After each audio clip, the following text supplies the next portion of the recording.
Ever wondered why you couldn't lose weight, or couldn't seem to stick to a diet?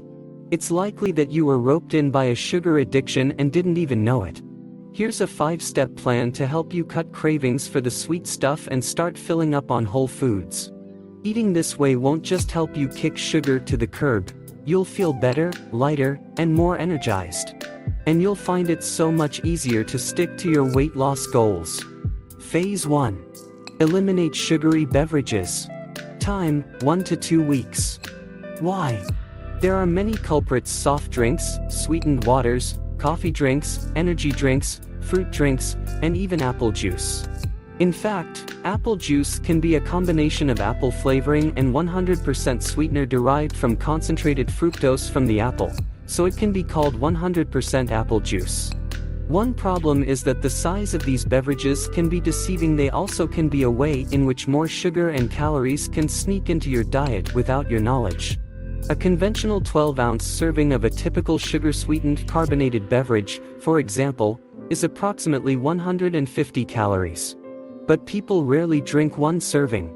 In fast food chains, convenience stores, and movie theaters, these beverages are offered in portions that can contain around 300 to 500 calories.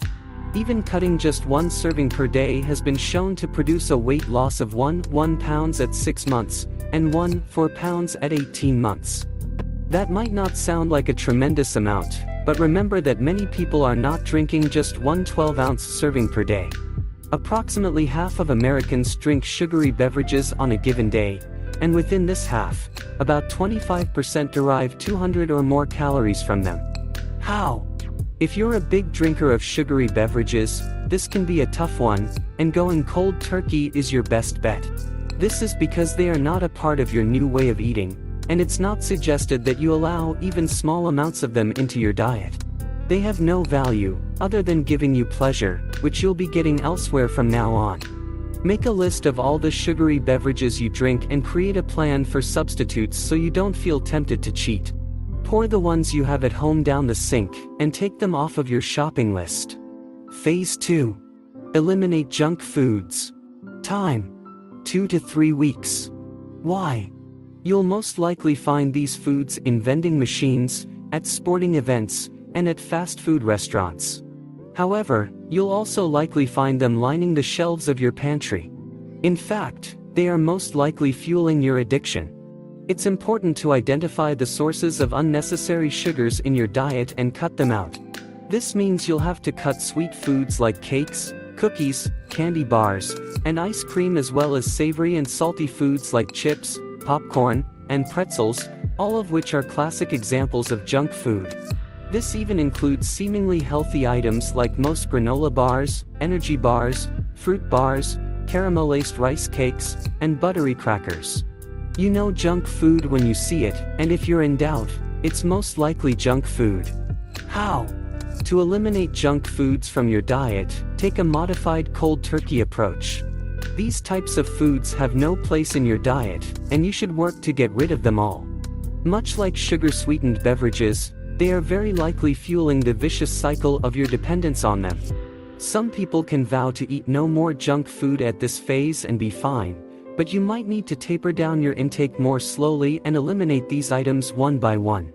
If you tend to eat a lot of junk food, make a list of the items that you tend to overeat, and then figure out which ones are highest in sugars and other carbohydrates. You can then prioritize which ones should be eliminated first. For example, if you regularly eat high sugar equivalency items such as coffee, cake, and candy bars, and have a pair of prepackaged cupcakes for dessert every night, phase these out first. Once you're confident that you've moved past them, target other items on your list and cut them out next. Work your way down your list of common junk foods until you have eliminated them all. The key to cutting out junk foods is replacing them with healthy alternatives, not substituting them with other junk foods. Phase 3. Drastically reduce carbs. Time: 3 to 4 weeks. Why? When you reach this point, pat yourself on the back and congratulate yourself. You have eliminated the sugar-rich, empty calories from your diet. At this point, you should start to see and feel a change. You have fewer withdrawal symptoms and more energy, And there is a noticeable difference in the way that you look and feel about yourself. While you have already reduced your intake of simple carbohydrates, like sugars from beverages, you still have to tackle complex carbohydrates, like breads, pastas, and rice. Both simple and complex carbohydrates affect your blood sugar in ways that can detract from your weight loss. If you eat them in excess, you will soon be craving other foods, often those that are high in sugar or largely consist of other carbohydrates. Eating too many carbohydrates is like putting yourself on a roller coaster. Your blood sugar zooms up shortly after you eat, then goes crashing down after a short time. Before you know it, you're hungry because your body quickly digested the food you're craving more, and so the ups and downs continue. There is a way to get off of the roller coaster ride and take control. Reduce your intake of any carbohydrates that you abuse, and by abuse, we mean eating them not necessarily because you need them due to hunger, but because you want them to feel normal and to avoid the awful feelings associated with the withdrawal syndrome. How? The process of cutting back on bread, pasta, rice, and so on will probably take more time than the previous two stages. This is largely because many people are heavily dependent on these types of complex carbohydrates as the primary constituents in many meals. Instead of having toast for breakfast or a sandwich for lunch, you'll need to come up with alternatives. Instead, you may opt for eggs and fruit for breakfast, and a large green salad with chicken on top, hold the croutons and the sugar-laced dressings, for lunch. A good strategy is to list the carbohydrates that you tend to overeat most, and then cut them out one by one. Make it a rule of thumb that once you cut something out, you cut it out for good. Phase out breads and pastas first, then move on to cereals, unless you're eating lots of highly sweetened cereals, in which case you should cut those out first, as they're loaded with added sugars. Next, phase out rices and other starches. For example, instead of having 2 cups of spaghetti for dinner, try having 1 cup and topping it with some lean meat to complete your meal. Eventually, you could replace the pasta with a vegetable. Squash is a great substitute. By making small changes as you feel ready and continuing to keep track of what you're eating, you'll find yourself transitioning to a new way of eating with ease. Phase 4. Reduce hidden sugars. Time: 1 to 2 weeks. Why? Dressings, sauces, and condiments may seem to merely add some flavor to your food, but they often add sugars that can work against your weight loss goals. A small amount of some condiments can add whole grams of sugar to your meal. Furthermore, we usually don't use only 1 packet of sweet and sour sauce or ketchup. Instead, we douse our food in these sugar-rich add-ons. Consequently, you might think that you're doing all you can to reduce the amount of sugars you're consuming, but that might not be the case if you continue to eat foods with hidden sugars. Note that there are many foods that appear to be diet foods that actually might be bad to eat for your new eating plan. Many foods labeled as diet, low-fat, or no-fat replace the fat content with more carbohydrates. We tend to see low-fat and think this is a healthy option, but if low-fat is a synonym for high sugar, then it is clearly a no-no. There are also products on the market now that are labeled sugar-free, which appeal to people who are either diabetic or trying to restrict their sugar intake. Proceed cautiously with these products as well. While these products may indeed be sugar-free, they may still contain a lot of fast-metabolizing carbohydrates. How?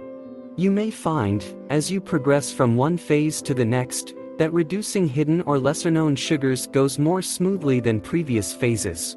This is because you'll already have established healthy eating habits and be used to making substitutions for the foods that you used to overeat. The goal here is to use your knowledge of nutrition labels to identify the foods that you eat which contain hidden sugars and to identify sensible replacements for them, like the ones we suggest in the next chapter. Phase 5. Maintain your new way of eating. Time: the rest of your life. Why? This is a way of eating, not a temporary diet. That means once you cut out these sugary, carb-rich foods, you'll continue eating this way for the rest of your life. If you only eat this way temporarily and eventually go back to your old ways of eating, you can be certain that the addiction will rope you back in pretty quickly. The 4 phases just described lay the foundation for a healthy eating style that you can maintain forever.